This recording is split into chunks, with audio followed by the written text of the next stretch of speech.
تعلق مع اللہ، اس کا ایک ظاہری پیمانہ ہے اطاعت، پھر اللہ کے لیے جہاد، جان اور مال کا کھپانا۔ ایک داخلی پیمانہ ہے، یہ داخلی پیمانہ اس اعتبار سے نہایت اہم ہے کہ یہ در حقیقت انسان کے خود برتنے کے لیے ہے کہ خود اپنے آپ کو ایسس کرے کہ میں کہاں ہوں، اللہ کے ساتھ تعلق حقیقتاً کتنا ہے۔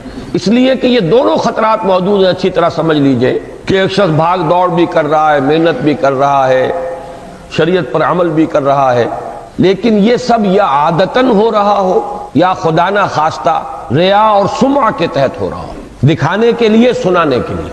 اس کے خطرے موجود ہیں، نفس انسان کو یہی اڑنگے لگاتا ہے، یہی دھوکے دیتا ہے۔ اب اس کے لیے کوئی ایسا پیمانہ کہ جس کو انسان خود اپنے اندر جھانک کر جائزہ لے سکے کہ وہ تعلق مع اللہ میرا صحیح ہے یا نہیں، جس پر دوسروں کو وہ کبھی نہیں ناپے گا، کبھی نہیں تول سکے گا، یہ خود خالص سبجیکٹیو ہے اپنے لیے۔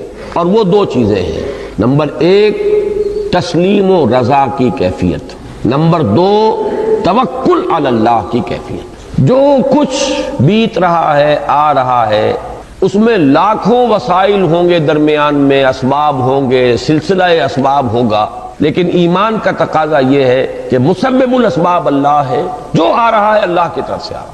اس نے کیا، اس نے کیا، اس نے مجھ پر ظلم کیا، اس نے مجھ پر زیادتی کی، وہ اپنی جگہ ہے، اس کا انکار نہیں ہے۔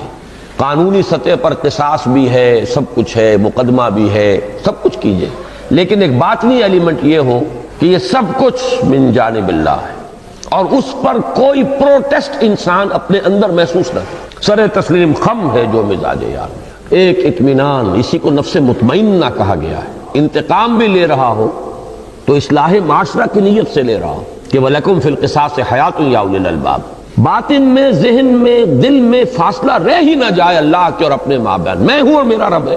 یہ ہے تسلیم و رضا، اور وہ ہے توکل۔ وَعَلَى اللَّهِ فَلْيَتَوَكَّلِ الْمُؤْمِنُونَ۔ توکل صرف اللہ پر ہو، کبھی بھی اپنی ذہانت، اپنی فطانت، اپنی سمجھ، اپنی دور اندیشی، اپنی منصوبہ بندی، اپنے وسائل، اپنے ذرائع، اپنے اسباب، کسی شے پر تکیہ نہ ہو۔ ہوگا وہ جو اللہ چاہے گا، اپنی سی کوشش، اپنی سی محنت، اپنی جد و جہد، لگا دینا، کھپا دینا، صرف کر دینا۔ ہم نے لاکھ سر پٹک لیا، ایک کام کر لیا، نہیں ہوا، کوئی بات نہیں، اللہ کو منظور نہیں تھا۔ ما شاء اللہ کان وما لم یشاء لم یکن۔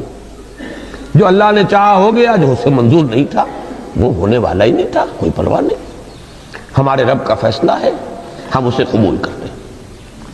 خالص انڈیویجول لیول پر تعلق مع اللہ کے یہ دو ایسپیکٹس۔